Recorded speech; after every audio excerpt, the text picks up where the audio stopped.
I'd been on their trail for months, ever since they left their hideout in the Bighorn Mountains. Led by Butch Cassidy, they were a loose association of outlaws who robbed banks and trains from Colorado to Montana. Among them was the Sundance Kid, and that murderous hombre I was tracking, Roscoe Bob Bryant. Were you a part of that giant Pinkerton posse after the Wild Bunch? No, boy. A circus like that would have slowed me down. Besides, I wanted Bryant all to myself. I'd heard about a large shipment of gold being transported to Wilcox, Wyoming on the Overland Flyer. I figured the Wild Bunch would likely hit such a treasure, and by God, I figured right.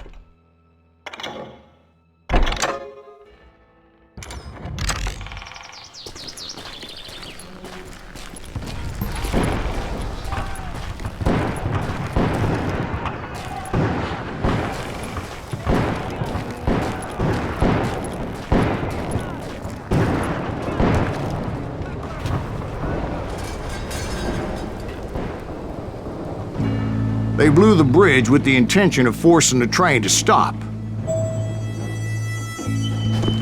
Well, I assumed the Wild Bunch was likely in the still intact part of the train high above, so I had no choice but to make my way up through the passenger cars dangling down.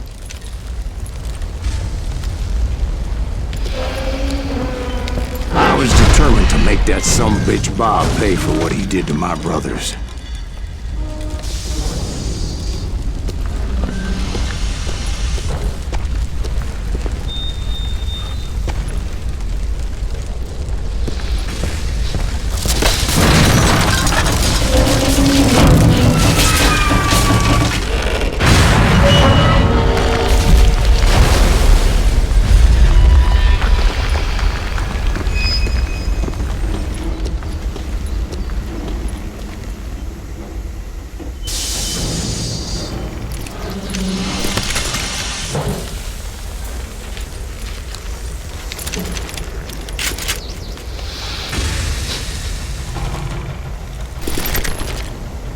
I found the device they used to blow the tracks, so I knew I was headed in the right direction.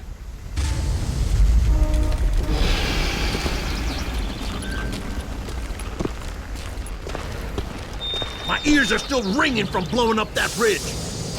What'd you say? I can't hear a goddamn thing! Well, I made my way off unscathed and came upon a few members of the gang and had no choice but to dispatch them. Shit! That's Silas Greaves! What the hell? From there, I had to negotiate an even more precarious route.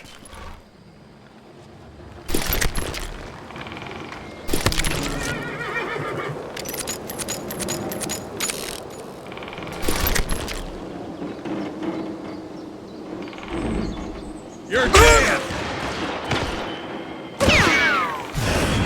But first, I would need to get my ass out of there.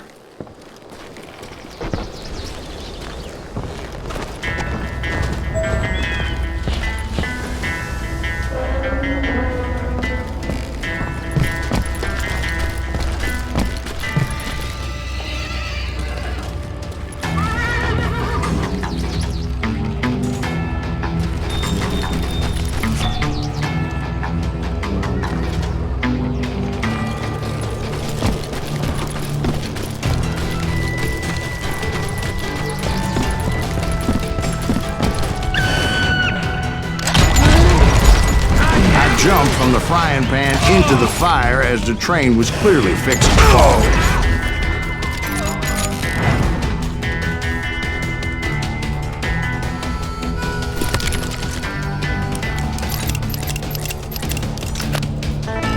I had found the gang, but in order to find old Bob, I needed to fight my way forward past a whole passel of desperados.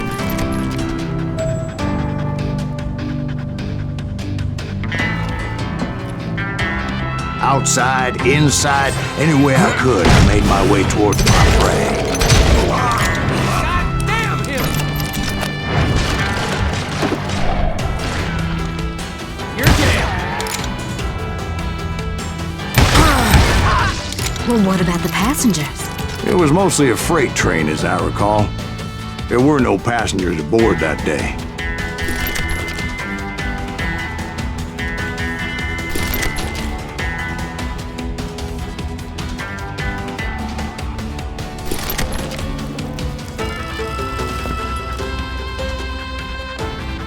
You can't hide from me! Huh?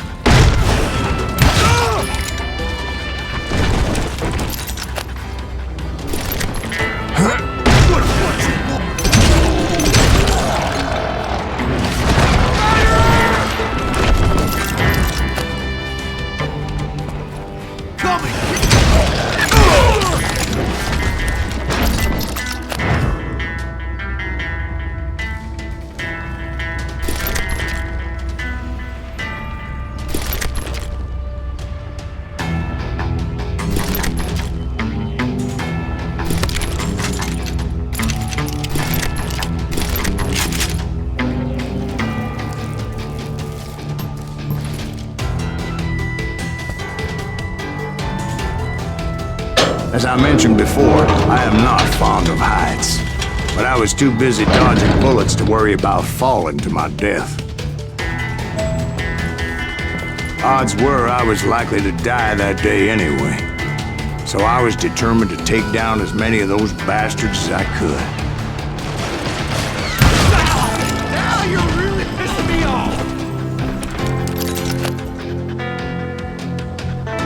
Can't hide forever!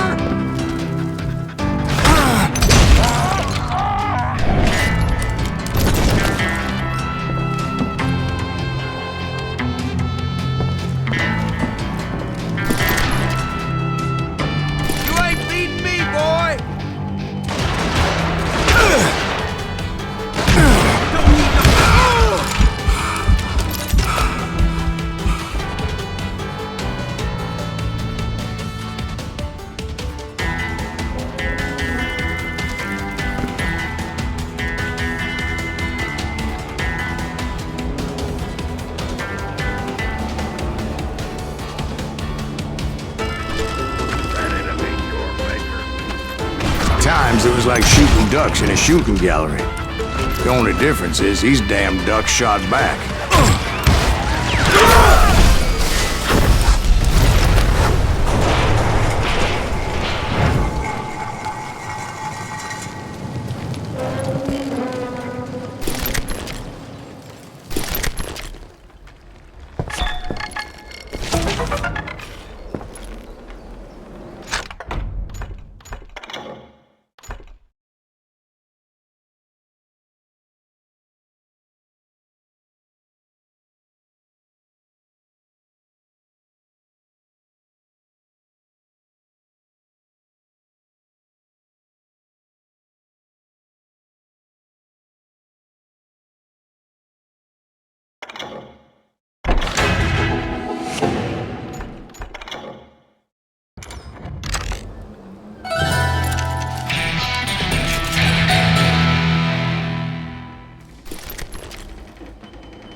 I kept hoping the law would show up and give me a hand. Like that giant Pinkerton posse that I read about. Did they come riding in, guns a-blazing to help?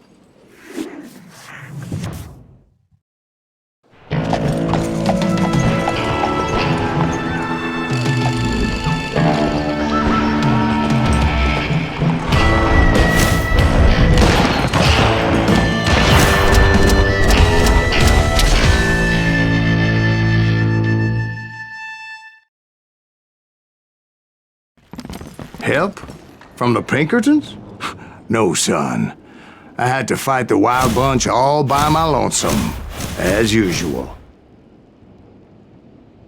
Who the hell is that? He's out of his mind! Just shoot him for Christ's sake! Brother! Retreat! Retreat!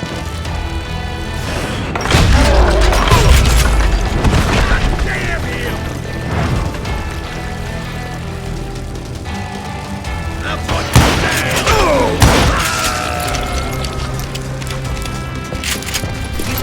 everybody! Calm down, the thunder. They'll kill us all! I'm gonna blow you.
Guess is those dime novels didn't portray this as it happened, did they?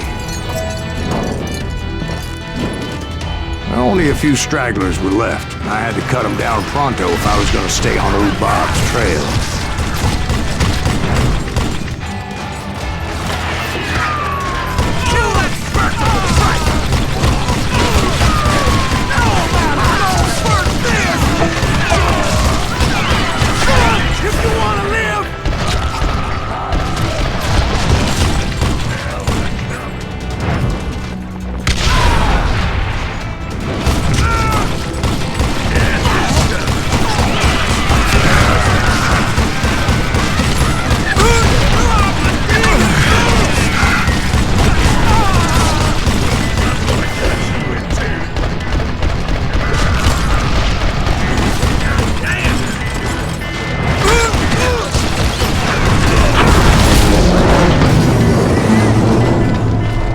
Once I silenced all those guns, I went searching for my nemesis, determined to finally have my justice. But the only survivor who welcomed me was George Flat-Nose Curry. Who was he? The fastest gun in the gang. Right after Sundance, I mean. And Kid Curry, and maybe Elsie Lay. Though some folks might dispute that.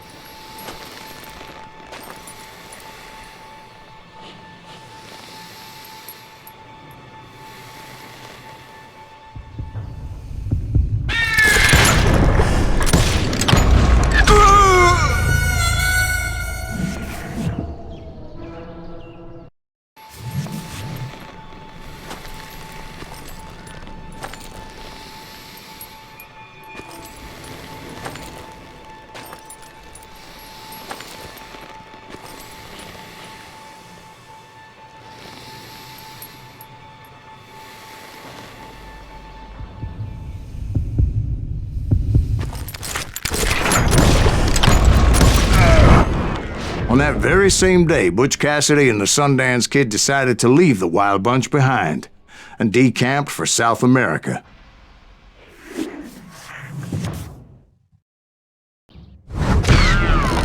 They ended up living down there for many years, but I'm sure you already know all about that.